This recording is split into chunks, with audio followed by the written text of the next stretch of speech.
Welcome back. Today we're going to talk about more pitfalls. Pitfall number 6.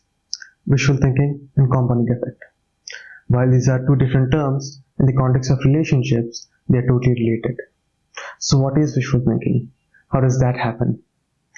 So in relationships, when people realize they're incompatible, they hope for things to get better without actually understanding the core of their underlying issues. This becomes visual thinking.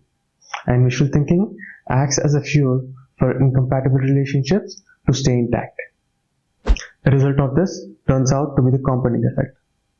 So what is the compounding effect and what is it that gets compounded? So the signs of incompatibility, the things that you resent or the things that you're dissatisfied with or unfulfilled with, the amount of discomfort you receive from them only compounds over time. Which means things that are bad now, few years down the line, they turn out to be worse. So this is what compounding effect is. Pitfall number 7. Changing your partner. And don't get this wrong, I don't mean to replace your partner. This is about changing things within a partner.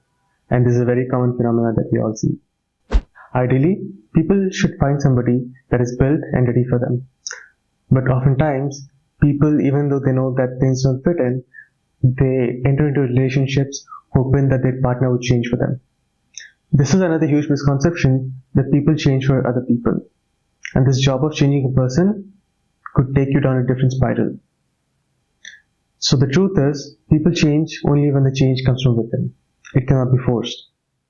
The best you could do is provide reason, tell them how you feel about it, provide a path, and show your support. Anything beyond that where you want to force your ideas on how a person should change, even if they try doing it for the short term, in the long run, they're always going to resent you. And even worse, they might even want to escape you. So this ends up sabotaging the relationship. Pitfall number 8. Actual time versus psychological time. Well, you might ask, isn't time the same for everyone?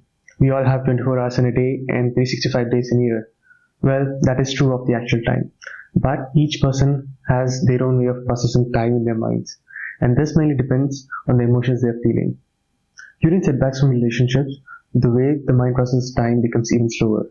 And not just breakups or these emotional setbacks. You should think about it.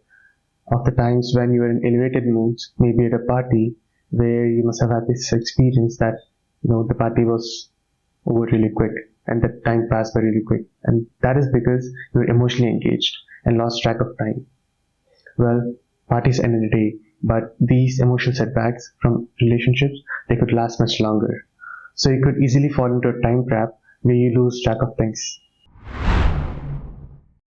Pitfall number 9. Chain reactions. Well, what are the chain reactions? It's just as the words mean.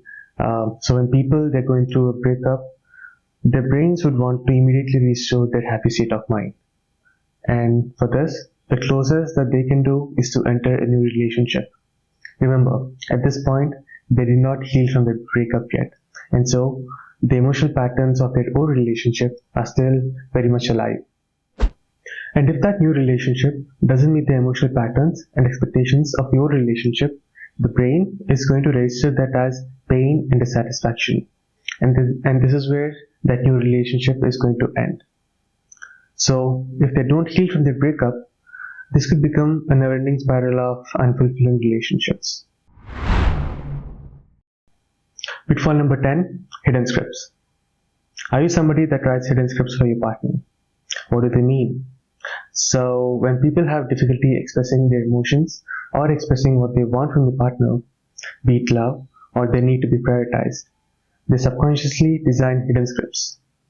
And they do this by either creating scenarios or asking remotely related questions where they would want their partner to show love or do a certain action for them.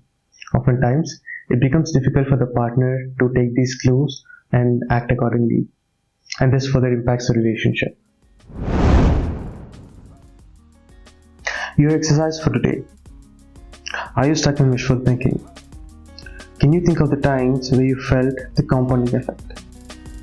Did you ever try to change your partner, or did they try to change you? How did that go? Are you or have you ever been in a chain reaction? Can you try to come out of it? Do you write hidden scripts, or does your partner write hidden scripts for you?